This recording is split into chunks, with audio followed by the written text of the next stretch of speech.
हम लोग आज लॉगरिथम चैप्टर देखेंगे। मैथ का लॉगरिथम चैप्टर है, लघुगणक जिसको हिंदी में कहते हैं।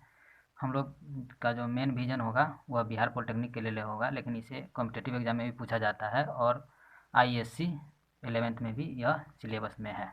ठीक है, तो लॉगरिथम का हम लोग इम्पोर्टेंट पहले सूत्र देख लेते हैं, इम्पोर्टेंट फार्मूला है ना, महत्वपूर्ण सूत्र देख लेते हैं। महत्वपूर्ण सूत्र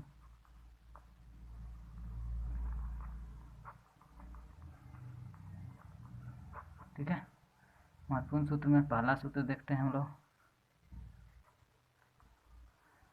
जैसे कि लॉग बेस में कुछ ना कुछ होगा ही। अगर कुछ नहीं है इसका मतलब है कि वहाँ पर 10 छुपा हुआ है बेस में। जैसे कि ए है, log base a m into n, m into n, m और एन क्या है, गुना में है, एम इंटू एन। तो इसको जब फॉर्मूला में अलग करेंगे तो क्या हो जाएगा, लॉग बेस तो वही रहेगा जो है ए एम प्लस लॉग, है ना, ये बेस वही रहेगा ए और ये हो जाएगा एन, है ना, log m plus log n इसे पढ़ते हैं। बेस आप बोलिए या ना बोलिए उससे कोई मतलब नहीं, लॉग है तो बेस होगा ही, अगर बेस नहीं है तो वहाँ पर वह 10 माना जाता है।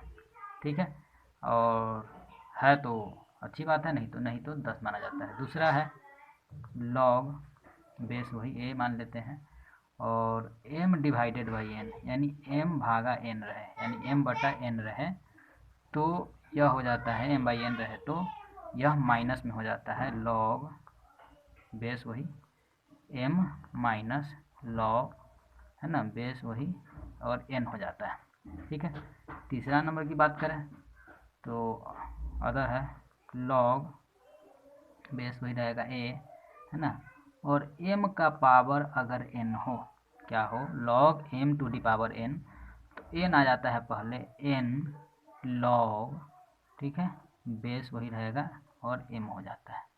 ठीक है, चौथा की बात करें तो नेक्स्ट फार्मूला जो है आपका log और बेस है वही m a और यह है m, तो यह हो जाता है आपको log, इसका बेस हम चेंज करेंगे b और m into log base b, है ना। हम इस पर हम जब एग्जांपल करेंगे तो इसको हम अच्छे से समझ पाएंगे। ठीक है, अदर सभी तो समझ में आएंगे लेकिन इस पर जब हम एग्जांपल करेंगे तब समझ में आएगा। नेक्स्ट है लॉग a बेस में b इंटू लॉग b रहेगा बेस में और a, यानी a बेस में है b है, ठीक है, यहाँ पर b बेस में है तब a है, तब यह आंसर 1 हो जाता है, तब आंसर क्या आ जाएगा, 1 आ जाएगा, है ना, यह फॉर्मूला में ही आता है। नेक्स्ट है लॉग बेस अगर कुछ अलग हो और यहाँ पर 1 दिया रहे, अगर बेस में 10 हो या कुछ भी हो, है ना, अगर 1 दिया रहे तब वैल्यू 0 हो जाता है, क्या हो जाता है, 0 हो जाता है। 7 लॉग अगर a रहे, बेस में भी वही रहेगा और यहाँ भी वही रहेगा, तब उसका वैल्यू 1 आता है। ठीक है, कितना आता है, 1 आता है। ठीक, अब इधर हम लोग देखेंगे 7 के बाद। अब कुछ जो है ध्यान देने वाली बात है,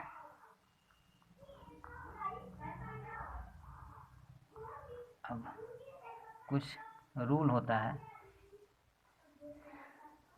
यदि किसी संख्या में, ठीक है, यदि किसी संख्या में, अब दशमलव वाला का क्या रूल होगा, तो यदि किसी संख्या में दशमलव आ जाए,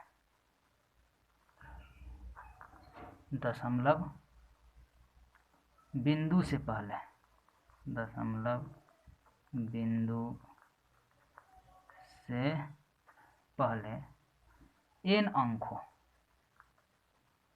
n अंक हो, जैसे कि 4.11, दशमलव पहले 4 यानी 1 अंक है ना, 44 दशमलव समथिंग यानी 44 यानी 2 अंक वाला है, तो n दशमलव से पहले 2 अंक हो गया, तो n अंक हो तो उस संख्या के लघुगणक का पूर्णांक, तो उस संख्या के लघु गणक का पूर्णांक, लघु गणक यानी लघुलिथम का पूर्णांक, ठीक है, पूर्णांक n-1 माना जाता है। क्या मानेंगे? n-1, उसे हम बदल कर लिखते हैं, n-1 होता है, ठीक है। 9 रूल क्या कहता है? अगर दशमलव के बाद जो है सो n शून्य हो, ठीक है, शॉर्टकट में मारते हैं, दशमलव के